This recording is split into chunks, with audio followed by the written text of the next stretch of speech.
Discipline.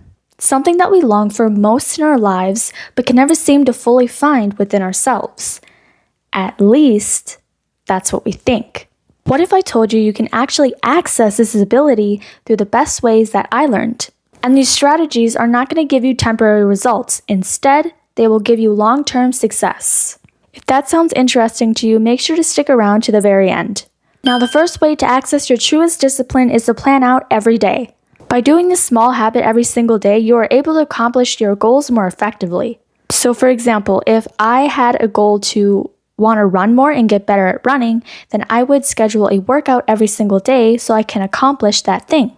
And by doing this over time, I'm becoming more of a doer instead of a talker. But now that we are able to plan out our day, the next step is to work on our willpower. And when I talk about willpower, I'm essentially talking about that picture in your head or your why that has to be stronger than your temporary desire. So if you want your diet to be more clean and want to avoid ultra-processed food and junk food, then you would avoid that temporary treat right now so that you avoid fueling into that addiction.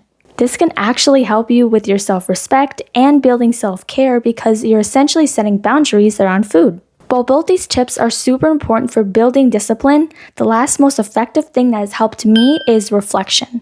When we do this deep analysis and deep reflection of our day, we're actually able to recognize where our strengths and weaknesses are. This can help us to see where we need to improve and appreciate our small wins. In return, we get more confidence and are able to build a positive, more balanced mindset. If you made this far into the video and you're feeling really good about all these tips, then the next thing that you do need to work on is your gratitude. Gratitude is going to help you appreciate those small things and build your happiness while motivating you on your discipline journey. If this sounds interesting to you and you want to become your highest, most best self, then I highly recommend checking out my latest video on the best ways to access your truest gratitude.